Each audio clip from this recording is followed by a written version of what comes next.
అఖిల్, నువ్వు నా ఫోన్ ఎందుకు యూజ్ చేస్తున్నావు? అఖిల్, నా ఫోన్ నుంచి ఎవరికి ఫోన్ చేస్తున్నావు?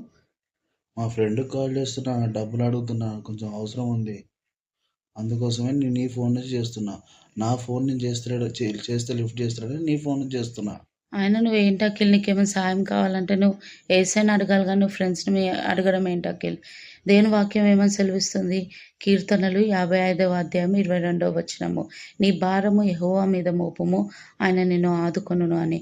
మరి మీరు మీ భారాన్ని ఎవరి మీద మోపుతున్నారు?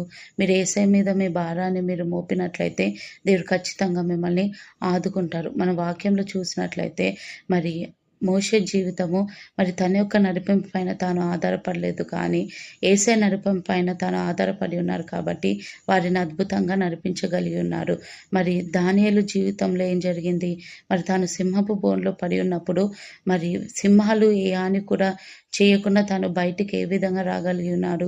తను దేవుని మీద ఆధారపడి ఉన్నారు కాబట్టి తాను అద్భుతంగా బయటికి రాగలిగి ఉన్నాడు.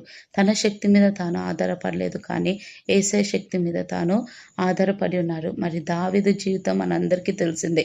మరి దావీదు తన బలం మీద తాను ఆధారపడలేదు, యేసే బలం మీద తాను ఆధారపడి ఉన్నారు కాబట్టి గొలియాతును జయించగలిగి ఉన్నారు. మరి ప్రాముఖ్యంగా ఏలియా జీవితం మనం చూసినట్లయితే మరి తన జీవితంలో ఏం జరిగింది? తన ఆకలితో ఉన్నప్పుడు మరి యేసయ్య మీద తాను తన యొక్క భారంను మోపి ఉన్నారు కాబట్టి మరి దేవుడు ఆయనని పోషించగలిగి ఉన్నాడు. మరి కాకుల ద్వారా తనకి ఆహారాన్ని అందజేసి ఉన్నారు. మరి మన జీవితంలో కూడా ఎటువంటి పరిస్థితులైనా మనం ఉన్నట్లయితే మరి దేవుని మీద ఆధారపడినప్పుడు దేవుడు ఖచ్చితంగా మనకి సహాయం చేస్తాడు. మరి నువ్వు కూడా ఆ విధంగా ఆధారపడాలి. ఓకే. దేవుడి వాక్యం దీవించును గాక. Praise praise the the Lord. Lord.